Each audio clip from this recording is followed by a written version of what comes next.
Hey, welcome to lesson 26, using limits to find tangents. So earlier in Unit 3 we had to find some equations of tangent lines and it was a little bit cumbersome. And now we've talked about limits. Now we're going to talk about using limits to find tangents. So what's the goal today? You can use the concept of limit to determine the expression or value of the slope of the tangent line. So just a quick recall here.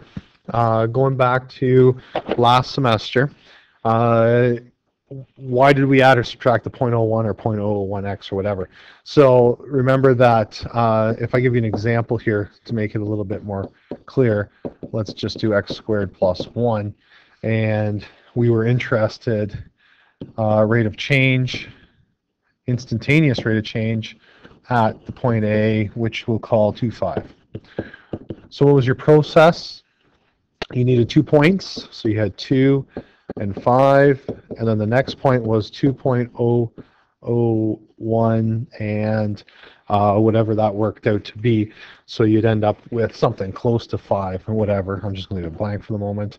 Then you went ahead and you did the slope. So essentially what you're doing when you're calculating slope, when you did the delta y over delta x, you were taking the y value of 5 and you're subtracting bracket 2.001 squared minus 1, and then you're dividing by 2 minus 2.001, whatever that turns out on top, 0.001. But the whole point here was to avoid the process allowed us to avoid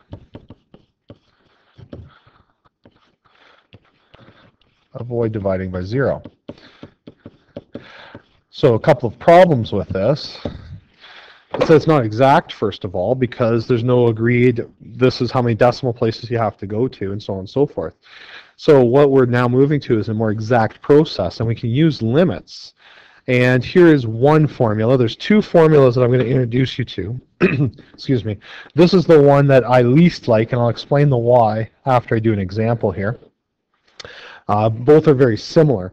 So what we can do is we can say the slope is the limit as delta x approaches 0, or more commonly, the limit as x approaches a for this expression. So this is the one we end up using.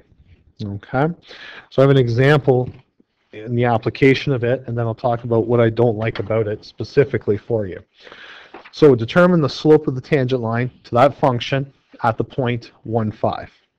So I know my slope is equal to the limit, so I'm just using the formula I talked about on the previous page, of f of x minus f of a, all divided by x minus a.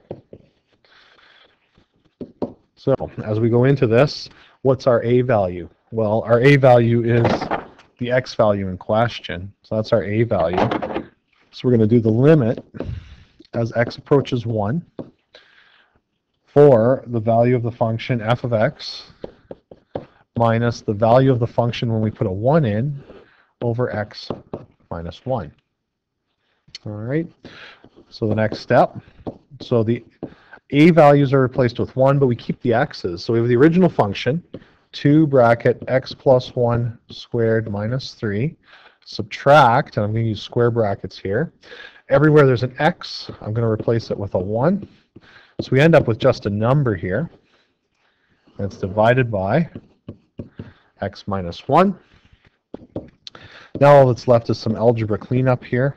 And you'll notice that I can't drop my limit notation, because if x becomes 1, we have an issue.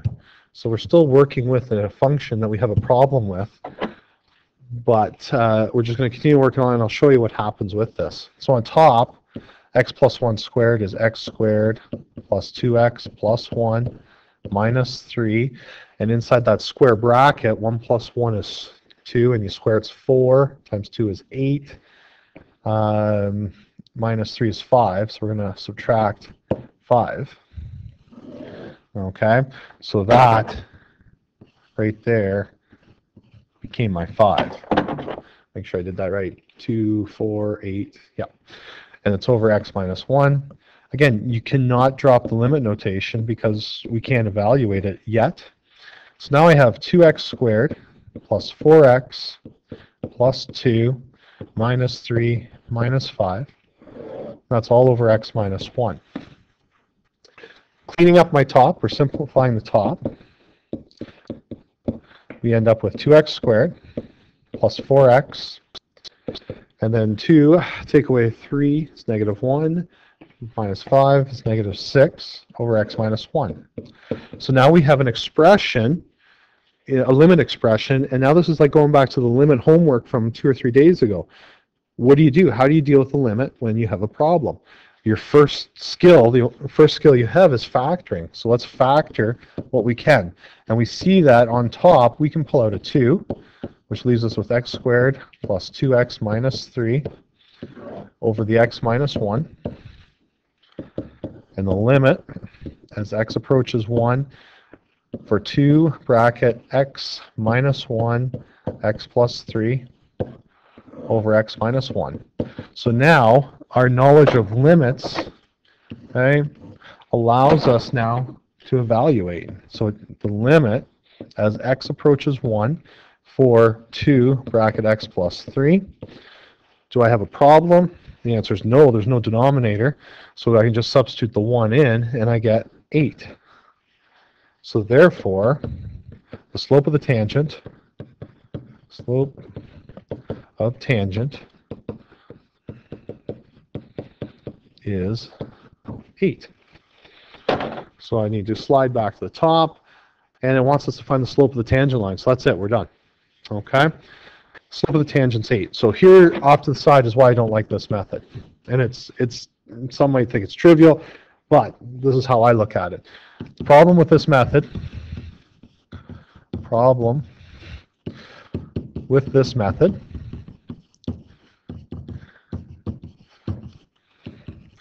is that you only get the slope of a tangent,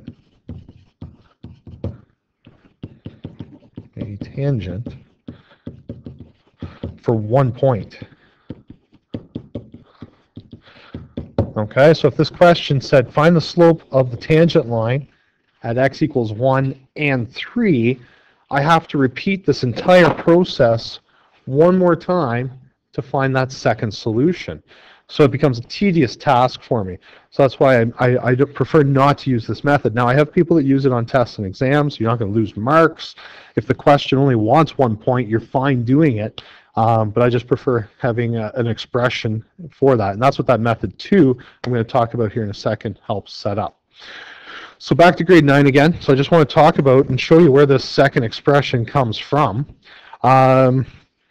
If we take points in A and B, and we're going to pretend they're really, really close together, even though I've stretched them out or drawn them stretched out, we know that slope is delta y over delta x. So we're returning to what slope is. We know it's y2 minus y1 over x2 minus x1. So nothing groundbreaking or earth-shattering there. If we say that for a function f of x, so moving over here underneath, for a function f of x,